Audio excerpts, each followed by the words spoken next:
Canon has announced the PowerShot SX740 HS, a compact 40x zoom that replaces the SX730 HS and adds 4K video recording to the line.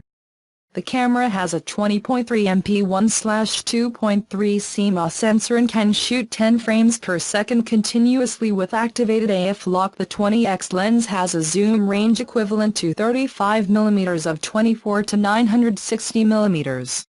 The 3-inch LCD screen on the back of the camera tilts 180 degrees for selfies and easy vlogging.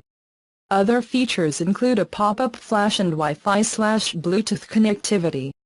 The new processor also increases the continuous shooting speed, with autofocus, from 4.6 fps to 7.4 fps, a non-trivial difference if you're shooting, although Canon does not say how many shots it serves.